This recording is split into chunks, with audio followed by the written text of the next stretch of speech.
દેત્રોદના ડાંગરવા ચુવાડ ગામે પોલીસ બંદોબસ્ત વચ્ચે દલિત દીકરીના લગ્નનો ડીજે સાથે વરઘોડો નીકળ્યો।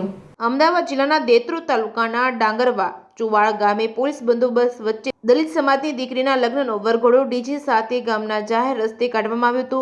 અગાઉ વર્ષ 2022માં જ ગામે દલિત દીકરીના લગ્ન પ્રસંગે ઠાકોર સમાજના ઈસમો દ્વારા દલિત સમાજના લગ્નમાં ડીજે ન વગાડી શકે તેમ કહી વરઘોડો અટકાવ્યો હતો, જે અંગે નવસર્જન ટ્રસ્ટ અને દલિત અધિકાર મંચ દ્વારા માર્ટિનભાઈ મેકવાનની આગેવાનીમાં ગામના જાહેર ચોકમાં સભા કરવામાં આવી હતી અને સભા બાદ જાહેર ચોકથી ગામના જાહેર રસ્તાથી દલિત ફળિયા સુધી ડીજે સાથે વરઘોડો કાઢ્યો હતો। વરઘોડો રોકનાર ઇસમો વિરુદ્ધ મજબૂત કાનૂની લડત આપવામાં આવી હતી। ડાંગરવા ગામે ડીજે સાથે જાનનો વરઘોડો કાઢવામાં આવ્યો હતો। તારીખ 26/5/2022ના રોજ ગામના ઠાકોર સમાજ દ્વારા દલિત દીકરીની જાનમાં વરઘોડા સમયે સામૂહિક હુમલો કર્યો હતો અને દલિતોને ડીજે સાથે વરઘોડો ન કાઢી શકે તેમ કરીને હુમલો કર્યો હતો। આ ઘટનાના બનાવ બાદ નવસર્જન ટ્રસ્ટના સામાજિક કાર્યકર કિરીટ રાઠોડ તેમજ ભરતભાઈ પરમાર તેમજ શાંતા સેનવા તેમજ કનુભાઈ સુમેરા સહિતના આગેવાનોએ કાનૂની મદદ પાડી જાહેર ચોકમાં સંમેલન કરી ડીજે સાથે વરઘોડો કાઢ્યો હતો। હાલમાં તારીખ 11/2/2024ના રોજ કાળાભાઈ મકવાણાની દીકરીના લગ્ન હોય તે બાબતે અગાઉથી જ પોલીસ અને મામલતદારનો કાયદા